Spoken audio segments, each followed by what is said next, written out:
Ada 4 rumusnya. Maaf ya, ini mengulang karena ini banyak santri baru, tamu. Ada 4 aja ilmu kuncinya. Masih ingat? Kalau dapat nikmat, apa kuncinya? Syukur. Jadi harus paham syukur, harus latihan syukur. Karena di sini akan jadi kebaikan. Semua nikmat itu tidak jadi kebaikan kecuali kalau syukur. 2, giliran diuji dengan kepahitan apa? Sabar. Kita harus belajar ilmu sabar, harus berlatih sabar. Sabar ketika menjauhi maksiat, sabar ketika taat, sabar ketika kena musibah, dan sabar menyikapi perkataan yang tidak enak dari orang lain. Ini tambahannya.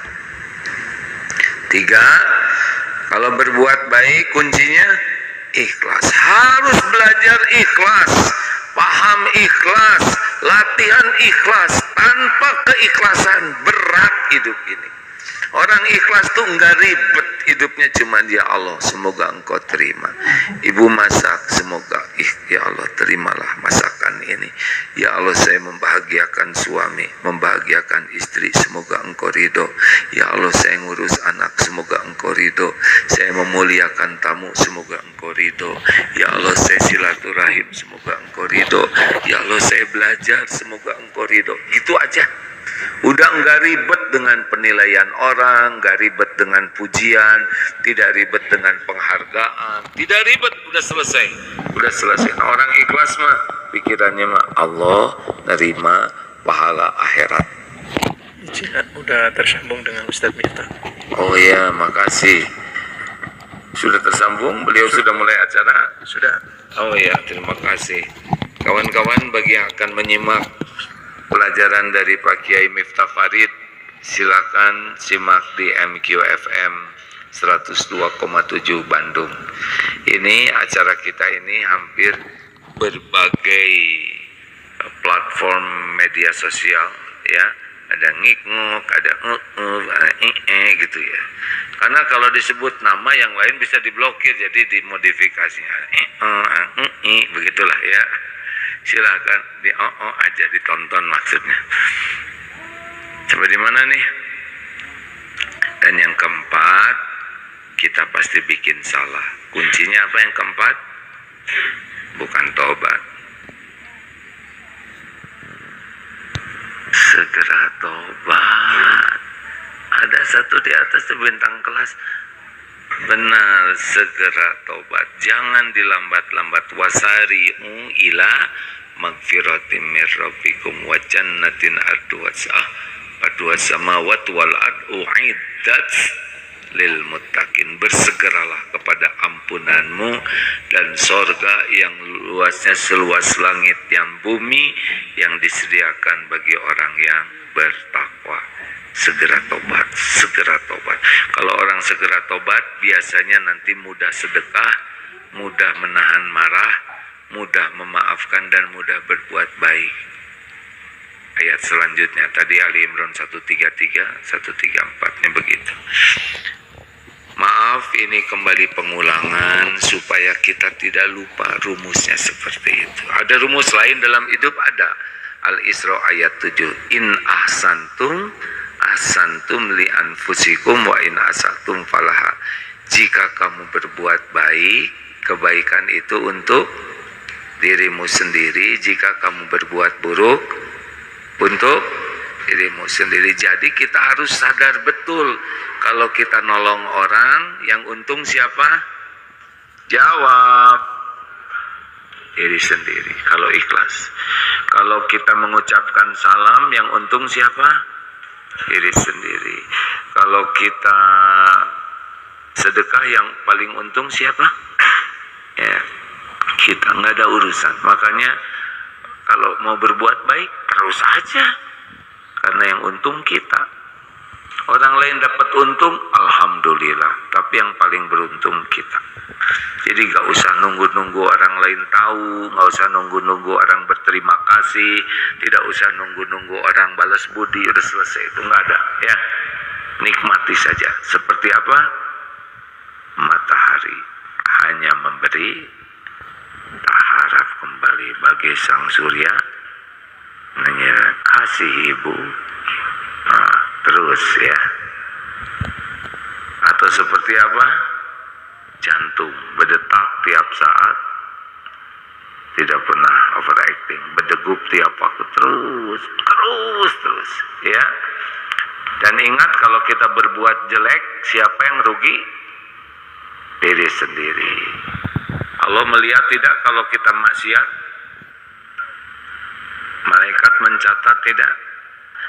Ada balasannya tidak? Ketukar tidak? Tidak. Jadi siapa yang paling mengancam diri kita? Diri sendiri. Yang membuat kita menderita siapa? Ya, diri sendiri. Mana yang bahaya? Omongan orang, omongan diri sendiri. Mana yang bahaya? Kejelekan orang lain, kejelekan diri sendiri. Bagus. Kalau sudah begitu kita tahu. Ini rumus. Jadi setiap bicara nih, seperti sekarang bicara, ini balik ke kalau ada ujubnya, ada riaknya, ada gibahnya, balik. Oleh karena itulah, ini rumus harus dipahami betul. Tidak ada satupun perbuatan kecuali kembali ke diri kita sendiri. Jadi siapa yang bertanggung jawab agar kita bisa bahagia dan selamat? Siapa yang membuat kita sengsara dan celaka? Bagus. Kalau ini kepegang, maka kita udah nggak ribet hidup ini. Dimanapun, kapanpun, berusaha baik. Walaupun orang lain kurang baik ke kita, kita mah baik aja terus. Kita kembali ke kita. Faman ya'mal mithqala dzarratin khairan yara wa may ya'mal mithqala dzarratin syarran. Semuanya ada balasannya. Kita akan lihat sekecil apapun. Kenapa jadi pada melongo gini? Ya, ada pertanyaan, silakan. Ini pengulangan tapi diulang-ulang sengaja supaya kita tahu bahwa kalau kita sengsara. Gimana kalau kita benar? Kalau kita benar sampai ke lubuk hati, Allah tahu kita akan diberikan sakinah, tenang. Niat benar, berkata benar, berbuat benar, di sini tenang. Tenang, kenapa tenang? Karena Allah menurunkan sakinah. Kalau kita berbuat salah, nanti oleh Allah dikasih gelisah hati kita. Ada pertanyaan, silakan. Nanti malam, nanti sore kajian di sini, Asar Al-Hikam, dan malam di Masjid Darut Tauhid juga ya. Bagi yang akan hadir, silakan. Lanjut. Mim, pertanyaan ada nggak? Belum. Dari masjid? Kalau gitu kita istirahat aja, enak udah. Semuanya tidak mau menyusahkan. Ada rumus lain dalam hidup, baik, rumus tambahan menghadapi musibah ya. Ketika ada kejadian yang tidak cocok, bagaimana SOP-nya? Mulut kita mengatakan apa? Bukan begitu. Kalau ada yang tidak cocok gimana? Inna lillahi wa inna ilaihi raji'un. Alladzina idza asabathum musibah qalu inna lillahi wa inna ilaihi raji'un. Jadi kalau ada musibah, bukan meninggal, ada yang itu sakit, innalillahi, belum mati, nggak usah nunggu mati. Jadi walaupun belum meninggal sama innalillah, ketusuk jarum misalkan ini adik-adik pakai kerudung, innalillah ya. Apa arti innalillah? Sesungguhnya kami ini milik Allah. Jadi tidak boleh merasa memiliki dan tidak boleh merasa dimiliki, kecuali semuanya milik Allah. Tidak ada yang punya ya. Jadi sesuka Allah lah, mau diapain aja. Mau disehatkan, mau disakitkan, mau ditambah, mau diambil, mau diangkat, mau diturunkan, terserah Allah pokoknya. dan kembali kepada Allah. Perkataan apa lagi kalau kena musibah? Qadarullah wa ma syaa fa'al. Ini kalau ada apa-apa harus mengatakan ini sudah takdir Allah. Jadi kalau udah terjadi, ini udah terima. Bagaimana sesudah kita tahu ini takdir Allah, ma asaba min musibatin illa biiznillah. At-Taghabun ayat 11. Pokoknya kejadian apapun ini izin Allah. Lalu apa SOP-nya? Ridho, terima. Ya Allah, saya terima. Sakit saya terima, dihina saya terima, kehilangan saya terima, dimarahin orang saya terima. Ya Allah, episode ini karena izin Allah harus diterima.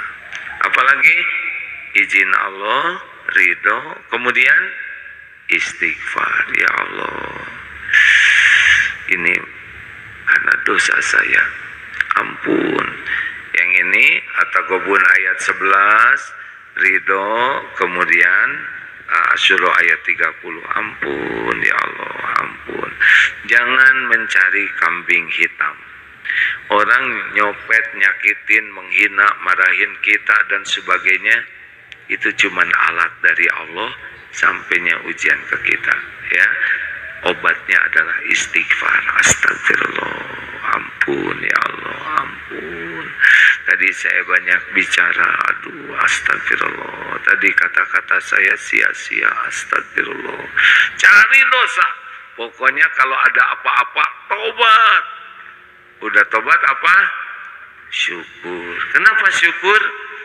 Ini rumusnya ya. Kalau ada kejadian, ini terjadi izin Allah, terima takdir, tobat, syukur. Kenapa syukur? Karena banyak. Contoh sakit gigi, jangan hanya ke gigi aja. Hidung sehat, mata sehat, badan sehat. Alhamdulillah. Jadi sambil kita istighfar, sambil syukuri nikmat lain. Misalkan lagi dimarah oleh suami, misal, alhamdulillah, yang sakitnya dengan istighfar, tapi syukurlah masih punya suami, ya, tapi marah-marah terus, berarti hidup, ya kan? Apalagi baru sempurnakan ikhtiar, solusinya gimana, dan doa. Ikhtiar dan doa satu paket, selebihnya pasrahkan.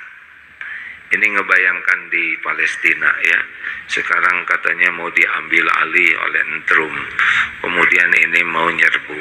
Kalau yakin ke Allah pasti baca ayat ini. Saya yakin orang Palestina yang kuat iman pasti mengucapkan ayat ini, At-Taubah ayat 51.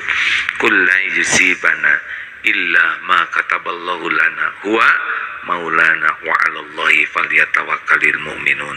Katakanlah sekali-kali tidak akan menimpa kepada kami kecuali apa yang Allah tetapkan untuk kami. Dialah Allah pelindung kami dan kepadanya lah orang-orang beriman bertawakal. Sok aja Entrum mau ngomong apa, gak akan menimpa kau kepada kami kecuali apa yang sudah Allah tetapkan. Dan kalau yakin tawakal, nanti Allah memberikan takdir terbaik. Kalau sudah tawakal terbunuh, ya nggak ada masalah. Kalau sudah waktunya, tapi jadi syuhada. Jadi kalau udah pasrahkan ke Allah, terserahlah, mau diapain aja. Tapi ingat tahapannya ya. Ridho ke takdir, banyak istighfar, syukuri yang ada, sempurnakan ikhtiar dan doa, pasrahkan. SOP ini pakai, jadi kalau ada apa-apa tuh jangan, gara-gara itu, coba kalau saya, sudah terima aja.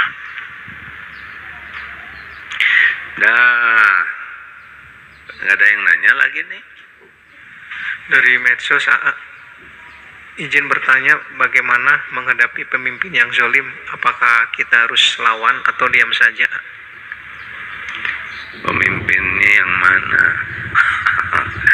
Gini, menghadapi kebatilan ada 3. 1, kalau bisa tolak dengan tangan, sehingga kebatilan itu, kezoliman itu berhenti. Yang kedua, kalau nggak sanggup pakai tangan, pakai lisan. Kalau nggak sanggup pakai lisan, di hati. Nah, ini sangat sangat beragam ya, disebut pemimpin zolim itu siapa, di mana, skala apa. Tapi setiap ada kezoliman, kita harus ada upaya mencegah kezoliman itu terjadi. Tolonglah orang yang dizolimi dan tolong orang yang berbuat zolim. Bagaimana menolong orang yang berbuat zolim? Cegah kezolimannya. Ini ada bahasan yang harus lebih luas, tidak sesederhana jawaban ini ya, karena pemimpinnya juga skalanya macam-macam, kezolimannya juga skalanya macam-macam, sehingga solusinya juga ada skalanya. Silakan. Mana mikrofonnya, Beb? Tolong. Ya. Bismillahirrahmanirrahim. Assalamualaikum warahmatullahi wabarakatuh, Ustadz. Waalaikumsalam warahmatullahi wabarakatuh. Nama saya Zahra dari Deki 118. Sebelumnya saya udah pernah nanya, tapi mau nanya lagi gitu. Jadi itu udah nanya lagi. Udah pernah dijawab. tapi beda pertanyaan gitu. Oh. Jadi di tempat saya bekerja ini tuh memang apa ya? Banyak banget case-case kayak korupsi, selingkuh seperti itu satu sama lain seperti itu ya. Nah, dan di sini tuh kayak dinormalisasikan gitu. Jadi kayak teman-teman saya juga bilang ya udah biarin aja urusan orang gitu. Padahal korupsi itu kan hal yang apa ya, parah ya Ustadz ya, kalau misalkan dinormalisasikan gitu, bisa jadi karakter yang berkarat gitu ya. Nah, gimana sih Ustadz kita tuh kalau misalkan ingin bersuara, ingin speak up seperti itu, apakah kita itu salah atau disebut sebagai ngurusin hidup orang atau sebagaimana gitu. Nah, terus gimana kalau kita mau speak up tapi ternyata orang itu ngancem kita gitu, dia berusaha untuk menyebarin aib-aib kita atau fitnah kita gitu. Terima kasih Ustadz. Assalamualaikum warahmatullahi wabarakatuh. Sebetulnya niat nyebut kita, tapi saya gitu ya, kalau aib kita gimana, saya jadi ikutan. Tapi memang pada umumnya kalau bicara suka nyebut kita tuh tidak ada niat untuk ngajak yang lain ya. Untung pertanyaannya rada ringan ya, aib-aib kita, saya juga jadi stres. Tadi pertanyaannya apa? Oh, kalau kita bisa mengubah itu paling bagus. Kalau kita di sana dan jadi terbawa, harus hijrah. Ada namanya solih, dia baik. Orang tidak terganggu oleh kebaikan dia aman. Walaupun lingkungannya nggak baik, tapi orang yang baik buat dirinya sendiri itu cenderung tidak diganggu. Ada namanya muslih, dia baik dan ngajak orang lain baik. Ini pasti ada lawannya. Ketika Rasulullah belum dakwah tauhid, orang suka semua kepada Rasul, termasuk orang jahiliyah itu, karena baik sekali akhlaknya. Tapi ketika Rasulullah jadi Rasul, beliau baik dan ngajak orang lain baik, mulai ada terganggu. Konsekuensinya biasa gitu. Jangan aneh ada orang yang sebel ke kita, menghina, memfitnah, ngejatuhkan. Ya itu memang kayak gitu. Kalau mau amar ma'ruf nahi mungkar. Kalau di sana rusak, hijrah. Jangan bertahan karena rezeki, uang. Karena pindah dari sana nanti Allah ngasih juga kok rezeki. Emang harus di sana? Hah? Enggak kan? Tapi ini karir apa ya enggak? Yang harus dipertahankan tuh iman dan amal soleh. Kalau kerja di sana kita bisa ngajak orang berubah, bagus. Tapi selama di sana kita jadi terkontaminasi, iman jadi rusak, amal jadi rusak, hijrah. Ya gitu. Baik Ustadz, terima kasih. Jangan ragu ya. Dimanapun kerja tetap yang ngasih rezekinya cuma satu, Allah. Oh, saya waktu itu hijrah, kemudian saya jadi nggak dapat kerjaan sehingga jual ini jual itu.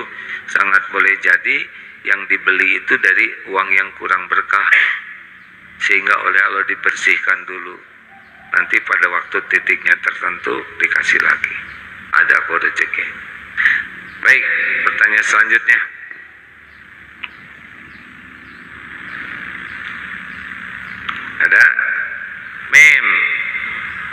izin dari YouTube, boleh boleh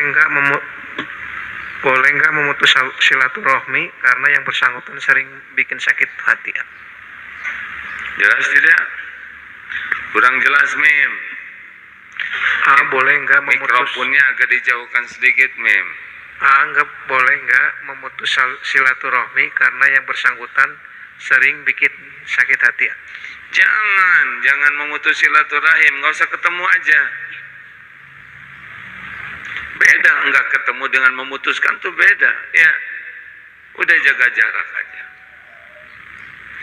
Gini ya, saya salah, terus saya minta maaf, tapi dia tidak mau memaafkan. Gimana? Ya udah nggak apa-apa.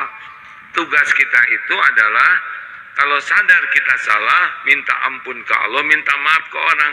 Orang nggak memaafkan, ya mungkin orang perlu waktu, namanya perlu ruang untuk bisa memahami, ya.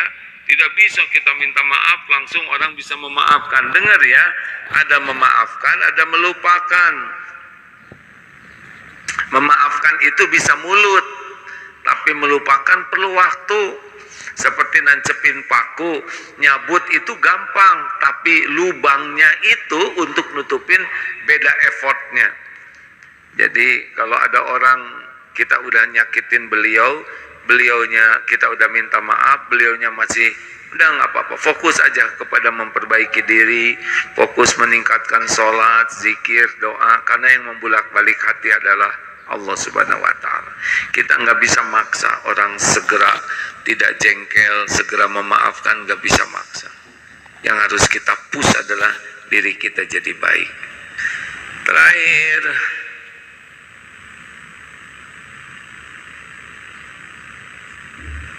belum cek izinnya dari Instagram. Mana tadi? ya. Assalamualaikum saya dari Jakarta.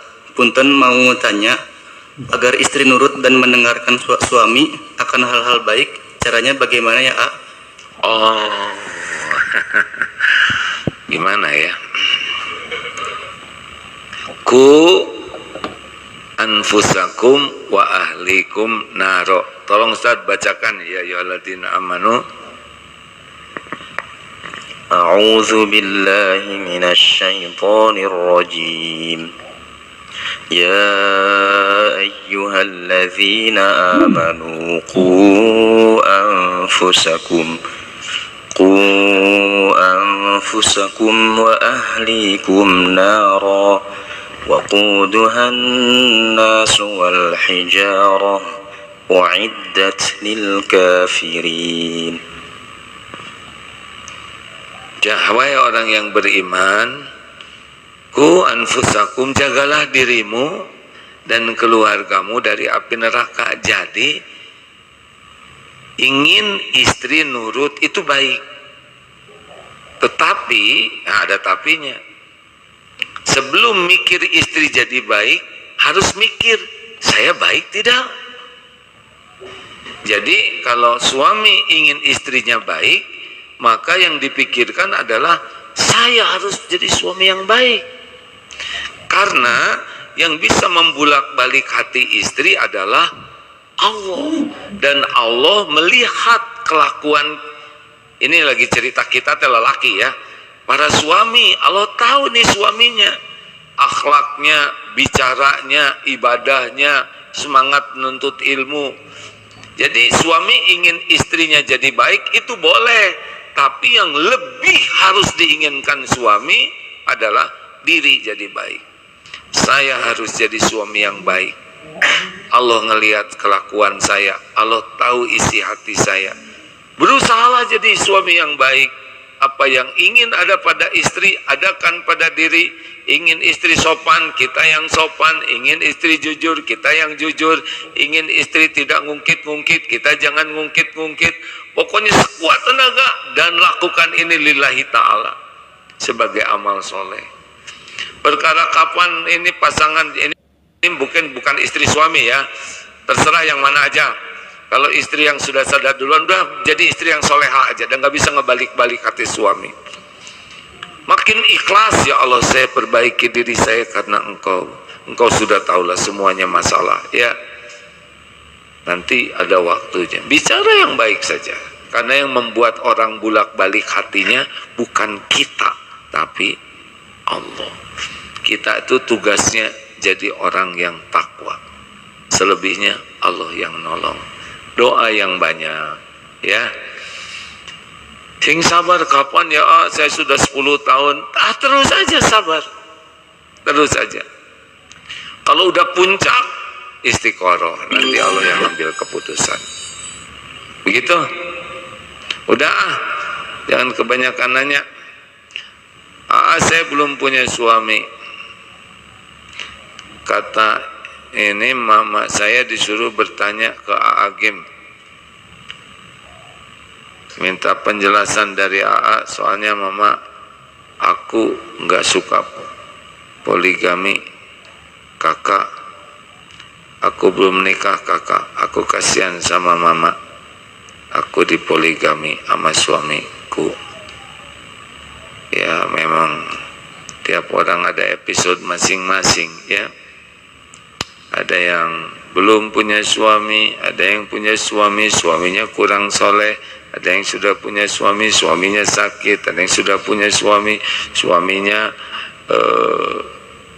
nikah lagi. Ada yang punya suami, tapi belum punya anak. Setiap orang punya coupling takdir masing-masing. Jangan ngebanding-banding. Kata kuncinya terus deketin Allah, ya. Perbaiki tahajudnya, perbaiki sholatnya, perbaiki zikirnya, jaga lisan, jaga pandangan, terus deketin Allah dengan ilmu yang benar dan diamalkan. Nanti Allah ngasih jalan keluar. Nggak bisa ngebolak-balik hati orang tua, ya. Emang jodoh itu urusan kita? Enggak. Kalau urusan kita, aduh pengen sama itu, jebet, enggak juga, ya kan. Kita ke sana, dia ke situ. Jodoh itu rahasia Allah. Wa min ayatihi. Benar? Ada yang lumpuh dapat jodoh, ada yang jag-jag waringkas juga belum, karena yang menentukan jodoh itu adalah Allah. Terima kasih rekan-rekan sekalian, kita akhiri. Subhanakallahumma bihamdik asyhadu alla ilaha illa anta astaghfiruka wa atubu ilaik. Assalamualaikum warahmatullahi wabarakatuh.